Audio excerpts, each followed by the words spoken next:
Hello, Midnight Believers. It's Stacy. I know it's been a while since I've checked in, but I just want to give you all a quick word and a promise to be more consistent. I just feel a wrestling in my spirit lately. I'm just going to be honest about what I'm going through right now. I'm just going to do a really quick prayer. Dear God, I just pray that you fill me right now and give me the words to say. And I pray that this is going to touch someone right now. I feel like I'm not the only one experiencing this, so I'm going to speak on this and speak to people because I feel like whoever clicks on this video is going to be going through this. Some of you may be feeling like you are birthing something that God has purposed you to do something greater. But however, where you currently are doesn't reflect the calling and the stirring that's in your heart. And it feels frustrating and it feels stuck. And some are you like a woman who's pregnant are in different stages of that purpose. I'm going to specifically speak to those who are sitting in their third trimester. That God is developing something, and I'm going to make that comparison to a woman who is getting ready to birth a baby. When a woman is in that process, the third trimester is the most uncomfortable because you've done everything in the beginning. You've gotten through the morning sickness as God starts to prepare you and prepare your body to hold what he is trying to develop within you. You may get sick. You may feel uncomfortable, and you get through that stage in your life. But God has something bigger in store. So you get through your second trimester, and whatever is being developed within you is starting to grow even more, and your body's is starting to make room for what God is developing within you. So the baby is starting to form more, and you're seeing little things, the hands, the fingers, everything is being developed, the feet, the toes, but you can't really make out what's happening. You can't really see the big picture. Then you reach your third trimester. And this is where I feel I am. You feel restless. And I was really conflicted about this. I was really conflicted because I feel like God birthed something within me. And that I felt like whomever I'm around, I always want to speak to them about Jesus. I just want to speak to them about Jesus. I just want to talk to them about Jesus. When I worship, it just feels like it's God and I. It's just God and I. It's the most beautiful feeling. And that's what I kept connecting to. That's what I kept going back to. And I said, God, what is going on with me? What is going on with me? I feel this stirring within me. I feel this calling that you're calling me to something greater. You're calling me to something greater than my 9 to 5. You're calling me to something greater than my current place, my current city. That I feel like you're gonna remove me from everything I know and cast me somewhere else, but nothing around me reflects what I'm feeling. Have y'all been there? That you feel this calling on your life, but everything around you doesn't demonstrate that calling is actually going to come into fruition. It's a rough place to be in, but you feel in your spirit that baby developing. You feel it. You feel it. In faith, you feel it. And the more you persevere, the more you draw to God, he's going to just keep revealing that covenant, that plan, and it may wreck your life. And you're like, God, you want me to do what? You want me to move where? You want me to quit my job? Are you ready to walk in faith and do what God has called you to do? In Hebrews 11, we look at Abraham. We look at the greats that God mentions in the Bible. And the subtitle for that chapter is Faith in Action. Faith in action. Faith is not just a feeling. There's an action that's required to move the hands of God. There's a faith. Faith involves action. It's a verb spiritually to move forward. You can't have faith without doing something in faith. to move forward, something that's uncomfortable. You can't say, God, I want you to move, but you haven't stepped out on any of the things that He has asked of you. For instance, I told God I want Him to move, and He literally told me, didn't I tell you to start a YouTube page? Didn't I tell you to start a YouTube channel? You haven't even started there, and yet you want me to give you more answers when you haven't started with the first thing I've called you to do. So what is it that God has called you to do?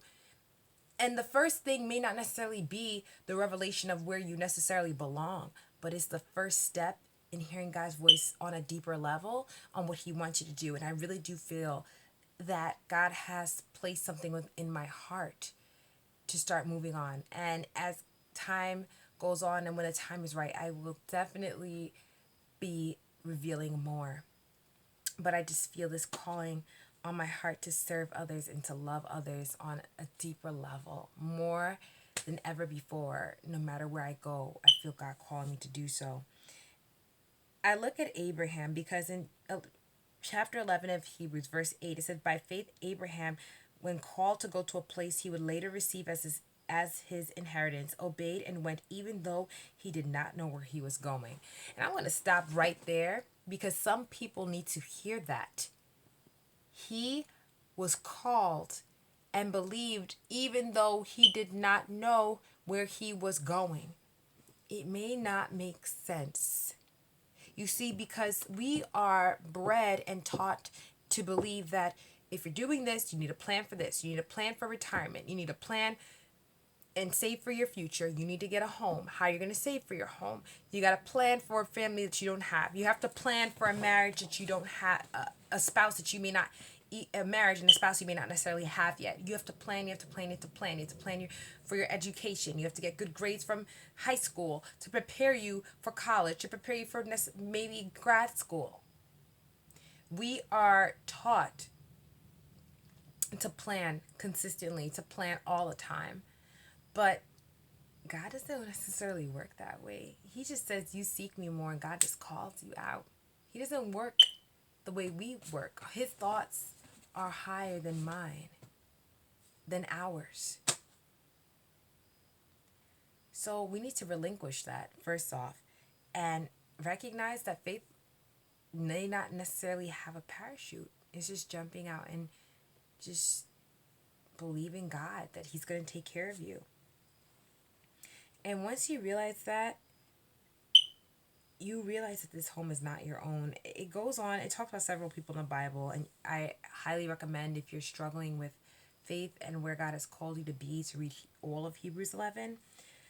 But it talks about all of the great people, such as Abraham, Isaac, Rahab, so many people that Moses, so many people that the Bible addresses in this chapter. It's pretty outstanding and amazing. But what stood out to me is that all it says in verse 13, all these people were still living by faith when they died. Unto death they still lived in faith. They did not receive the things promised. They only saw them and welcomed them from a distance, admitting that they were foreigners and strangers on earth.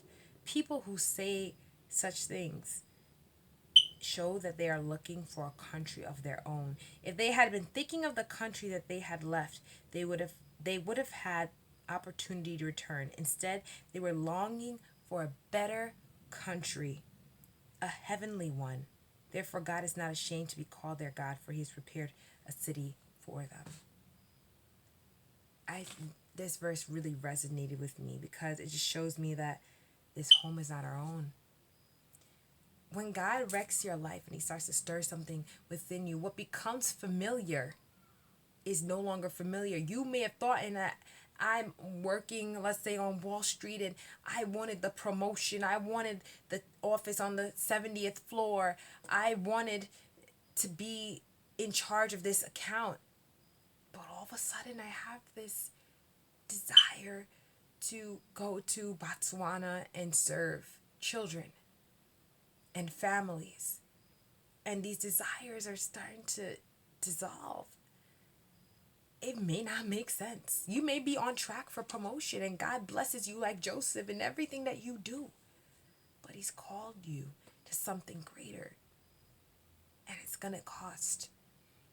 Sometimes we are so caught up on looking at people like Joseph. Joseph is known for being second in command and being powerful and being on the throne, but no one sees him when he was in jail. No one looks at the time when he was murdered and betrayed. Well, he was when his brothers attempted to murder him. He wasn't murdered, y'all. His brothers attempted to murder him, and he was betrayed.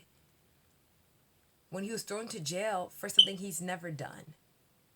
When you look at those examples in the Bible, it's important to recognize that when God is in the midst of everything, he will bring the clarity in due time. And even if he doesn't, are you still willing to walk in faith unto death, recognizing this home is not our own? Your city of birth is not your city. It's wherever God places you and what he calls you to do. That's your home. And that's who God wants to claim. That's what moves the heart of God. Faith in action, not remaining stagnant and say, I believe, but working on that belief and acting on that belief. Are you acting on what God told you to do? Are you acting on what you believe he has called you to be? If he called you to preach, start studying the word. Start writing sermons, even if you're preaching to yourself. If he's called you to worship, start writing songs. Start singing.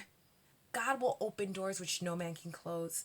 And I'm in the season as well. I'm not saying it because I'm out of my season. I don't feel that I'm fully walking in my purpose. But I'm ready and willing to put my faith into action.